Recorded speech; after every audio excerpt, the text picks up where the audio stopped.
ఒక వృక్షాన్ని చూస్తే ఆ వృక్షంలో దేంట్లో నాటబడి ఉంటుంది? మట్టిలో నాటబడి ఉంటుంది. ఈ మట్టిలో ఉన్న సారాన్ని అది తీసుకుంటుంది. ఆ మట్టిలో ఉన్న సారముతో అది పెరుగుతుంది.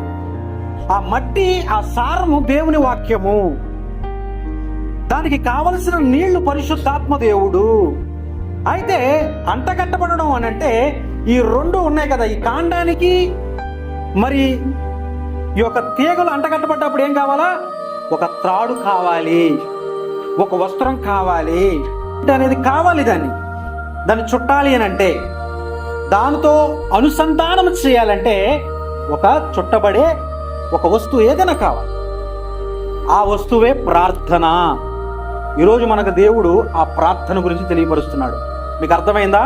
వాక్యము, పరిశుద్ధాత్మ, అదే దాని తర్వాత అంటగట్టబడే ప్రార్థన అనేది కావాలి.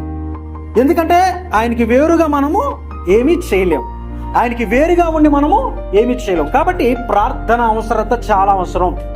ఈ ప్రార్థన అంటే ఏంటండి? దేవునితో మాట్లాడడం, దేవునితో విన్నపాన్ని తెలియచేయడం. మనం ఏదైతే విన్నామో దాన్ని తీసుకువెళ్ళి దేవుని దగ్గర పెట్టడం ప్రార్థన అనేది. అలా చేయకపోతే మన జీవితంలో సక్సెస్ అవ్వలేం. మొట్టమొదటిగా ప్రార్థన రక్షిస్తుంది. ప్రార్థన ఏం చేస్తుంది?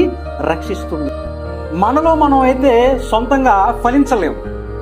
అయితే ఆయన ఏమన్నాడంటే, మీరు నా వద్దకు వస్తే, మీరు నాతో ఉంటే మీరు ఫలిస్తారు. నాకు వేరుగా ఉండి మీరు ఏం చేయలేరు, నాకు వేరుగా ఉండి మీరు ఫలించలేరు. అయితే మనం స్వాభావికంగా మన శరీరంలో పాపం అనేది ఉంది కాబట్టి మనం ఫలించలేము. అయితే ఇప్పుడు మనం ఆయనలో అంతర్గట్టబడాలి. ఆయనలో మనం అంటగట్టబడాలి అని అంటే ఒక వేరుగా ఉన్న ఒక చెట్టును, అంటే ఫలించలేని ఒక చెట్టును తీసుకొచ్చి ఆ ముద్దుకి ఏం చేస్తారు? కడతారనమాట, చుడతారు. చుట్టినప్పుడు ఏమవుతుంది? ఈ యొక్క ద్రాక్షావల్లిలో ఉన్న గుణాన్ని తీసుకున్నది ఫలిస్తుంది. ఇంకా ఎన్ని రోజులు ప్రయత్నించి విఫలమైపోతావు? క్రీస్తు స్వభావాన్ని కలిగి నువ్వు జీవించాలంటే ఈ లోకంలో అంటగట్టబడే ప్రార్థన కావాలి. ఆయన స్వభావాన్ని నువ్వు అందిపుచ్చుకోవాలంటే ప్రతి దినం ఆయన సన్నిధిలో గడపాలి. ఆయన సహవాసం చేయనప్పుడు ఆయన స్వభావం నీలోకి ఎలా వస్తుంది? ప్రార్థించి ఎన్ని రోజులైపోయింది?